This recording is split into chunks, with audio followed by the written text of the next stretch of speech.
I'm adopted, and my biological mother was 17, and so was my biological father. She was 7.5 months pregnant when she decided to go to Planned Parenthood, which is the largest abortion provider in the world, and they counseled her to have a late-term saline abortion, which is a saline salt solution that is injected into the mother's womb. The baby gulps that solution, it burns the baby inside and out, and then she is to deliver a dead baby within 24 hours. And to everyone's great shock and surprise, I didn't arrive dead but alive on April the 6th, 1977 in a Los Angeles County abortion clinic. What's fantastic about this, about the perfect timing of my arrival, is that the abortionist was not on duty yet. So he wasn't even given the opportunity to continue on with his plan for my life, which was death. And I know that I am in a government building, and a beautiful one it is, and I love your country as well as my own. But I know in the age that we live in, it is not at all politically correct to say the name of Jesus Christ in places like this. To bring him into these sorts of meetings, because his name can make people so terribly uncomfortable. But I didn't survive so I could make everyone comfortable. I survived so I could stir things up a bit. And I have a great time doing it.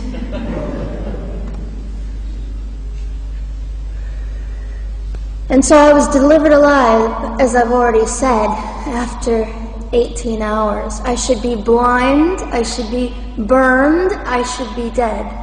And yet I'm not. You know what is fantastic vindication is the fact that the abortionist had to sign my birth certificate. So I know who he is. And it also says, for any skeptic listening, on my medical records, born during saline abortion. Ha! They didn't win. I've done some research on the man that performed the abortion on me.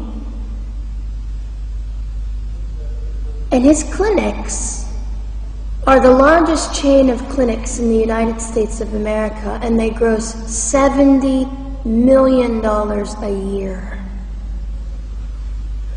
I read a quote from him at some point several years ago, and he said, "I have aborted over 1 million babies, and I consider it my passion." I tell you these things because, listen, ladies and gentlemen, we are in an interesting battle, whether we realize it or not, in this world. It is a battle between life and death. What side are you on?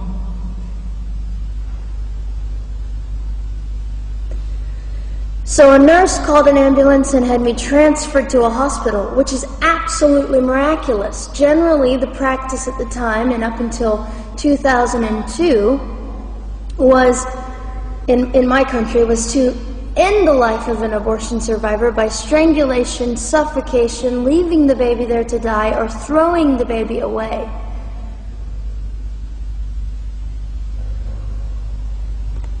But on August the 5th, 2002, my extraordinary President Bush signed into law the Born Alive Infants Protection Act to prevent that from occurring anymore.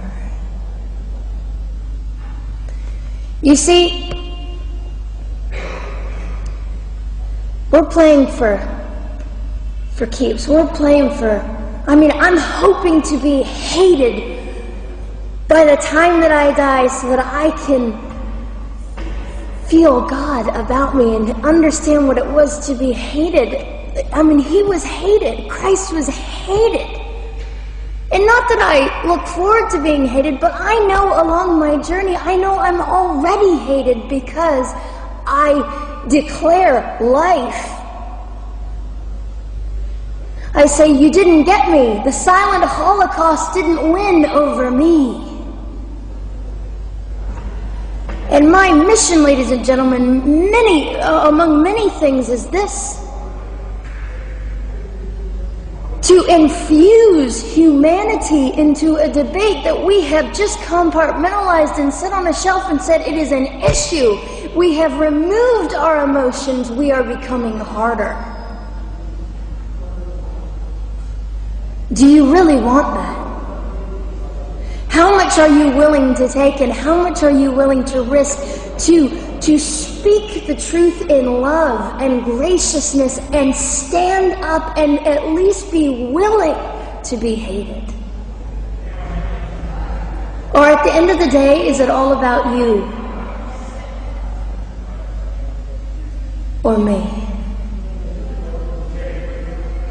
And so, after that, I was placed in an emergency foster care home, where they decided they didn't like me very well, and as I'm fond of saying, I don't know how you could not adore me right from the start. What is wrong with these people? But they didn't. You see, I've been hated since conception. By so many, and loved by so many more, but most especially by God. I'm his girl. You don't mess with God's girl. I got a sign on my forehead that says, you better be nice to me because my Father runs the world. So after I was placed in the mean home, I was taken out of the mean home and placed into another home, a beautiful home, Penny's home. And she said by this time I was 17 months old, 32 pounds of dead weight, and diagnosed with what I considered to be the gift of cerebral palsy, which was caused directly by the lack of oxygen to my brain while I was trying to survive. Now, I am just compelled to say this. If abortion is merely about women's rights, ladies and gentlemen, then what were mine? There was not a radical feminist standing up and yelling about how my rights were being violated that day. In fact, my life was being snuffed out in the name of women's rights. And ladies and gentlemen, I would not have cerebral palsy had I not survived all of this. So when I hear the appalling, disgusting argument that we should have abortions because the child just might be disabled, the horror that fills my heart. Ladies and gentlemen, there are things that you will only be able to learn by the weakest among us. And when you snuff them out, you are the one that loses. The Lord looks after them, but you are the one that will suffer forever. And what arrogance, what absolute arrogance, and it has been an argument for so long in this human place that we live, that the stronger should dominate the weaker, should determine who lives or dies. The arrogance of that, don't you realize that you cannot make your own heart beat? Don't you realize that all the power that you think you possess, you really possess none of it? It is the mercy of God that sustains you, even when you hate Him.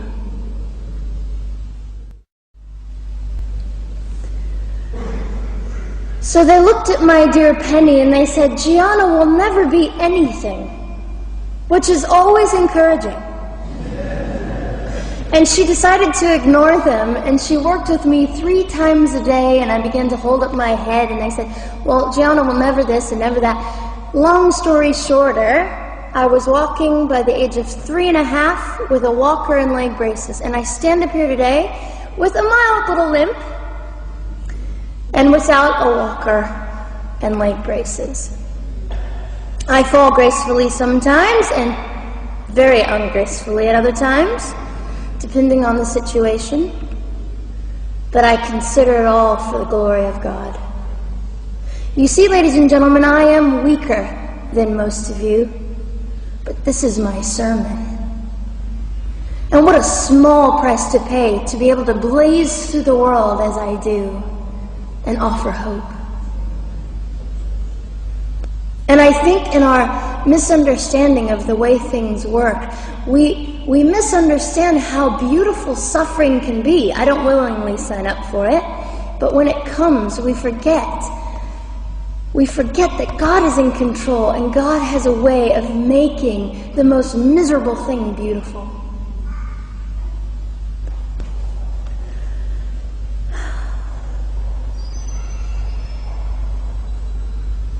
I have met my biological mother. I have forgiven my biological mother. I am a Christian.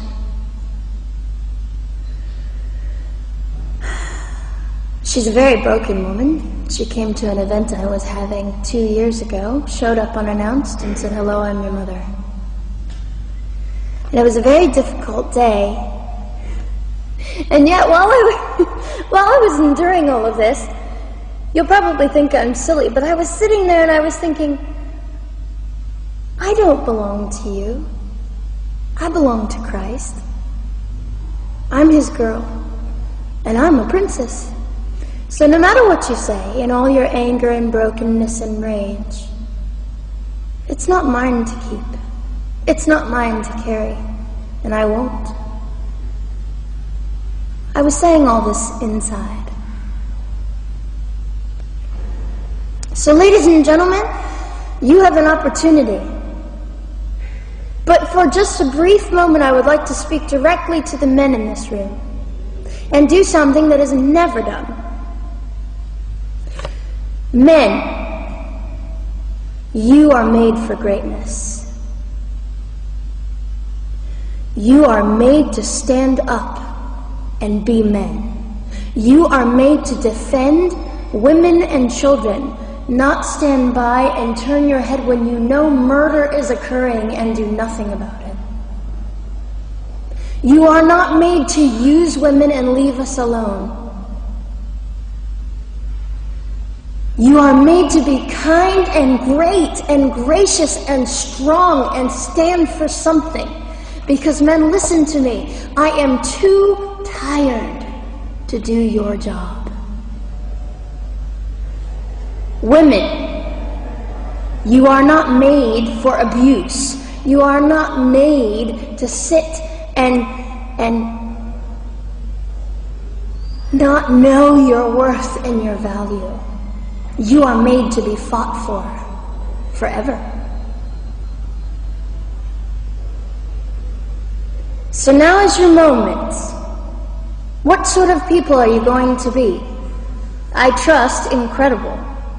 I trust, men, you will rise to the occasion.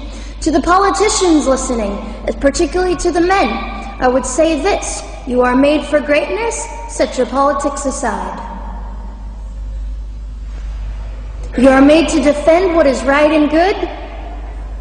This fiery young girl will stand here and say, now's your moment. What sort of man do you want to be? A man obsessed with your own glory, or a man obsessed with the glory of God?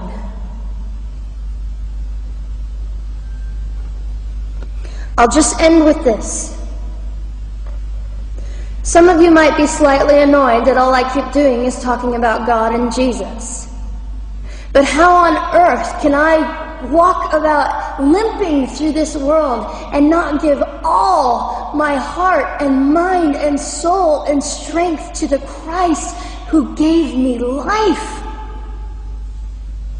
So if you think I'm a fool, it's just another jewel in my crown. My whole intent in living here is to make God smile. I hope some of this made sense. It just came from my heart. God bless and keep you.